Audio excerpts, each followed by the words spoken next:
Surathkal railway ನಿಲ್ದಾಣದಲ್ಲಿ ರೈಲಿನಿಂದ ಕೆಳಗೆ ಬೀಳುತ್ತಿದ್ದ ಪ್ರಯಾಣಿಕರೊಬ್ಬರ ಜೀವವನ್ನ ಕರ್ತವ್ಯ ನಿರತ ರೈಲ್ವೆ ಸಿಬ್ಬಂದಿ ಸಂದೀಪ್ ನಾಯಕ್ ಎಂಬುವರು ಸೋಮವಾರ ಉಳಿಸಿದ್ದಾರೆ.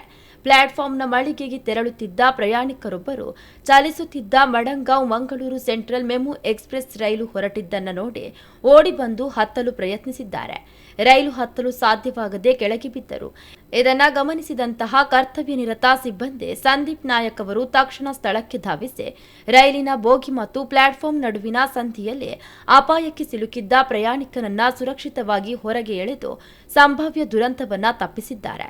Madgaon Mangaluru central MEMU express ರೈಲು ಸುರತ್ಕಲ್ ನಿಲ್ದಾಣವನ್ನ ಬೆಳಿಗ್ಗೆ 11:11ಕ್ಕೆ ತಲುಪಿದ್ದು ಮಧ್ಯಾಹ್ನ 12:12ಕ್ಕೆ ಹೊರಡಬೇಕಿತ್ತು.